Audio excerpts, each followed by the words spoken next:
Hello everyone and welcome to our मेरो school platform. हामी applied mechanics को chapter 3 forces acting on a particle and rigid body पढिरहेका छौं। यस भिडियोमा हामी कुपलको बारेमा पढ्न गइरहेका छौं। Couples are the special case of moments. Special case of moments हो भनेपछि मोमेन्ट्स जस्तै नै हुन्छ but they are not exactly moments.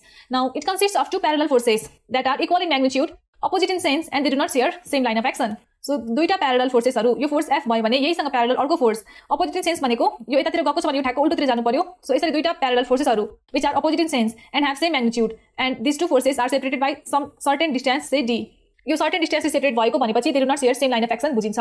So यस्तो खालको फोर्स सिस्टम कुनै बडीमा एक्ट भएको छ भने यो फोर्सले गर्दाखेरि रिजल्टेन्ट ट्रान्सलेसन मोसन 0 हुन्छ, किनकि यतापट्टि गएको फोर्सले यतापट्टि गएको फोर्सलाई क्यान्सल आउट गर्छ। तर रिजल्टेन्ट भ्यालु जुन छ 0 हुँदैन, त्यो बडीमा केही न केही मुभमेन्ट देखिन्छ। कस्तो मुभमेन्ट देखिन्छ त?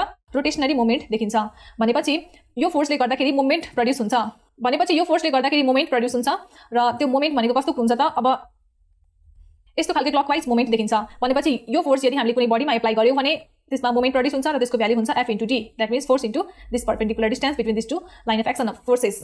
अब यसरी क्लकवाइज डाइरेक्सनमा मुभमेन्ट प्रोड्युस हुने गरी फोर्सहरु एक्ट भयो भने त्यस्तो खालको कपललाई हामी भन्छौं क्लकवाइज कपल। तर यदि फोर्सहरु यसरी एक्ट भएको छ, माथितिर गयो, यो फोर्स तलतिर गयो, सर्टेन डिस्टेन्सले सेपरेट भएको छ, सो यसले गर्दाखेरि हामी हेर्न सक्छौं एन्टी क्लकवाइज मुभमेन्ट आउँछ। एन्टी क्लकवाइज मुभमेन्ट आउने गरी फोर्सहरु एक्ट भयो भने त्यस्तो खालको कपललाई हामी भन्छौं anti clockwise couple. So couple भनेको के हो त? कपल भनेको केही पनि होइन, this are just moment which are occurred due to two forces which are parallel to each other and equal in magnitude but they act opposite in sense and they do not share same line of action. कपलले गर्दाखेरि कुनै पनि अब्जेक्टमा 0 translation and only rotation हेर्न सकिन्छ। अब हामी discuss गरौँ resolution of a force into force and couple. हामी न्यूमेरिकलहरु गर्दाखेरि धेरैचोटी हामीलाई सजिलो हुन्छ यदि हामीले कुनै फोर्सलाई फोर्स र कपलमा रिजल्भ गरिदियौ भने। अपकमिङ भिडियोमा हामी यस रिलेटेड एउटा न्यूमेरिकल पनि सल्भ गर्नेछौं र यसको बारेमा अझै कन्सेप्ट क्लियर गर्नेछौं। सो मानौ एउटा कुनै यस्तो खालको बडी छ र यो बडीमा एउटा फोर्स P यसरी एक्ट भइरहेको छ। अब मलाई यो फोर्सलाई रिजल्भ गर्नु पर्यो एउटा फोर्स एन्ड कपलमा भने के गर्छौं त? सो यो जुन फोर्स छ P, यो यसको पोइन्ट अफ एप्लिकेसन मानौ यहाँ A छ, मैले अर्को पोइन्ट B जो कि A भन्दा D डिस्टेन्स परपेन्डिकुलरली टाढा छ। सो मैले यसरी एउटा पोइन्ट लिए B।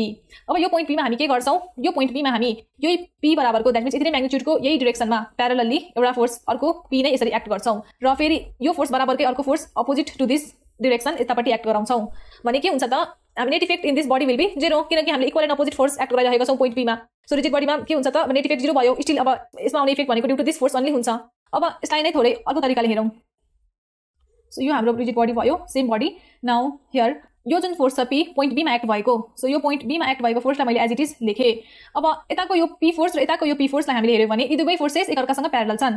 यी दुवै फोर्सेस एकअर्काको अपोजिट नेचरमा छन् र अर्को they both don't share same line of action as there is some distance between the line of action of two forces. भनेपछि यो फोर्सले गर्दाखेरि एउटा मोमेन्ट प्रोड्युस हुन्छ। सो मोमेन्ट यहाँ कस्तो खालको मोमेन्ट प्रोड्युस हुन्छ त? यहाँनिर प्रोड्युस हुन्छ यस्तो किसिमको एउटा क्लकवाइज मोमेन्ट प्रोड्युस हुन्छ र यसलाई हामी भन्छौं कपल। सो अब यसलाई यति पोर्सनलाई हामी यति यो P र यो P लाई हामीले एउटा कपलको रूपमा देखाउन सक्छौं यस्तो किसिमले र यसको म्याग्निट्युड हुन्छ P into D, force into this distance बराबर। सो यसरी सो इनिशियली जुन यो P फोर्स मात्र एक्ट भइरहेको थियो यो रिजिड बडीमा, हामीले यसलाई देखायौं in the form of a force and couple. So यसरी हामी कुनै पनि फोर्सलाई फोर्स एन्ड कपलमा रिजल्भ गर्न सक्छौं। सो यो रिलेटेड हामी एउटा न्यूमेरिकल प्रब्लम सल्भ गर्नेछौं अपकमिङ भिडियोमा र यसको बारेमा अझै पनि कन्सेप्ट क्लियर गर्दै यो च्याप्टर 3 ले कन्टिन्यू गर्नेछौं। Thank you.